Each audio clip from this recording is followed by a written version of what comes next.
Guyyaan torban baati bara guyyaan dhufee tuma dabra. Egaa guyyaan wallakkaa'ee dhufee as ga'ee jira. Har'a ayyaana waggaa bara 1400 garuu bara wayiiti iidni gahee jira. Eid Mubarak, Eid Mubarak, Eid Mubarak. Egaa Eid Mubarak isin jennee jirra bakka jirtan hundatti kabajamtoota hordoftoota keenya warroonni YouTube kanaaf haaraa taatan Kemboon jedhama.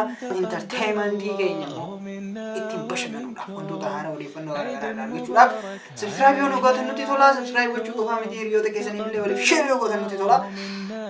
Ani guddaa nuti isinirraa barbaadu sanumaa jechuudha. Egaa kabajaa fi jaalala isiniif qabu nama maaliifsaa hordoftoonni YouTube keenya hundumti keessanuu jechuudha. Amma booda gaafii qophii bareedduu tokko qopheessinee dhufu jirra.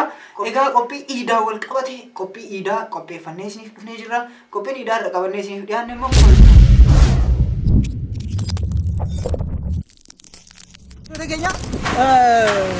kabajamtoota hordoftoota keenya baga ayyaana Iidal Adhaa bara 1440 irra geessanii akkasuma hunda gongor. Egaa har'a maal isinitti agarsiisanitti fakkaate qophii keenya har'aa jechuudha. Mana gallee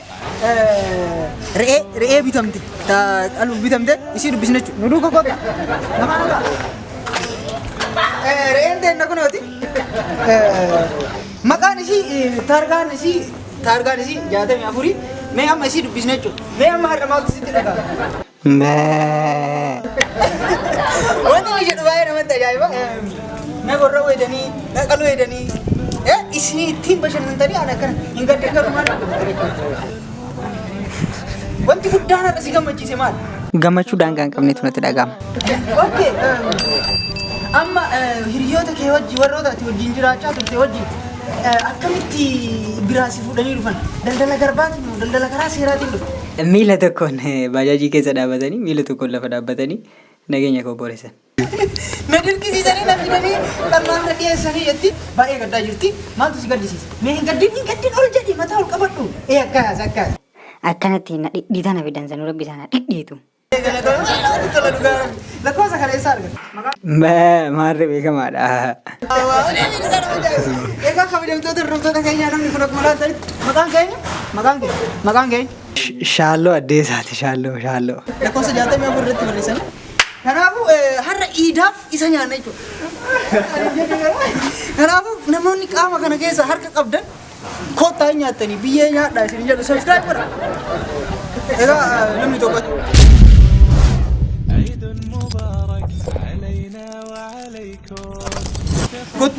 kottuun sodaatin asitti argama. Ati chaayinaa irraa dhufte na fakkaata. Ani chaayinaa miti. Liibiyaa irraa dhufte. Liibiyaa irraa dhufte maa daalachuu jedhee? Boqonnee achirraa nu yaadaniiti. Ni kunuunsi. Daalachummaan kee garuu nama Itoophiyaa fakkaata. Miskiinummaa kana godhe. Akka mamaatti muutachuu eddaa duuba kana. Amma kana dhufe xiqqoo maanja'u jettee wayyaatu. Yoo na bira oolte xiqqoo kalaliin kee xiqqoo wayyaa. Amma torbii amas bira waan hin jiruuf maanja'u. Egaa bakki ittiin akkaniiti. Xiqqoo biftu tunaan adeemtu boleessa kiyya. Duraan suuraa kiyya si garsiisuu duraanii. Koottu nyaatta. Ani caalaa caansi hin jee. Achi koottu nyaatta. Ni nyaatta malee. Hai qaluunan nu bad.